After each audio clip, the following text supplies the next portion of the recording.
as I said before, I don't hate the police. I'm not even anti-police. I'm anti-bad police, but I'm pro-good police. I like the conversation.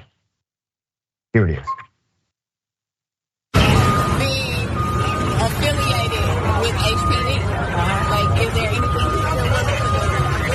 to create change or to initiate change? I think that's the main thing is conversation, right? I mean, right. So are you going to take this back to your superiors? This is my favorite thing about this job, just talking to people and helping people. That's why we do this job, you know what I'm saying? And I want to be out there looking for people, robbing people and hurting people and beating women. I don't want to be here. And the majority of y'all are here exercising your rights because we live in a beautiful country where we can do that.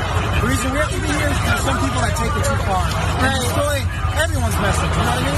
Yeah. So I appreciate what y'all doing because, y'all just trying to make yourself heard and you need to be, So. Is it okay that we be here on the sidewalk? Yeah, all day. Okay, awesome. And then I can actually talk to people instead of just getting shouted at. It's ironic that decent behavior from law enforcement becomes newsworthy, but it is because it's such a deviation from the norm. Not only was he truthful and authentic, he said, basically, I'm glad you all are doing this. You just want your voices heard. I don't even want to be here. I want to be fighting real crime. I'm paraphrasing, but that's what the man said. He said, I appreciate what you all are doing. Why can't that become the culture? I'm highlighting this because I still believe that policing done right can be effective. I still believe that. Unfortunately, too many of them do it wrong.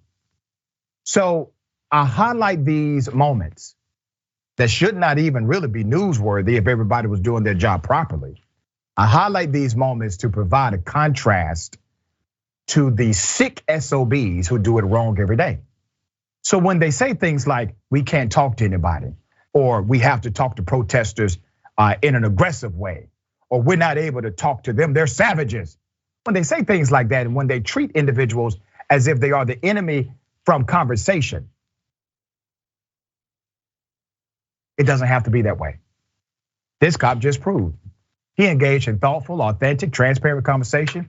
Not really a big deal. It's only a big deal because of the context of the fact that most of his colleagues would never talk that decently to anybody. Ben, thoughts on this?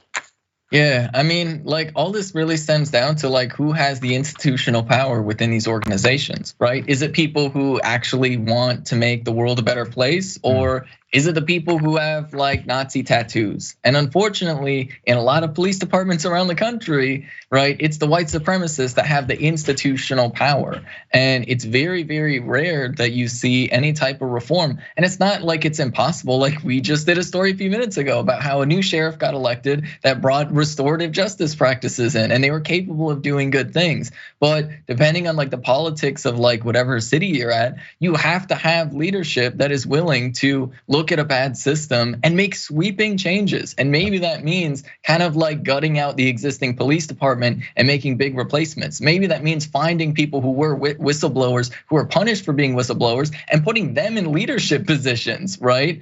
And having a little bit of adversarial relationship with the toxic culture and the sort of forces that have invested themselves into the institutional power of these organizations.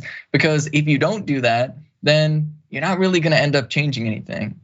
You're so spot on. And here's the sad reality. The officer we just highlighted, 99% likely would never become a commander, would never become a chief, would never become part of an institutional dynamic where he supervises other cops. You know why? Because he talks like that. Because he's transparent with individuals they want him to be enemies of. All right, very sad.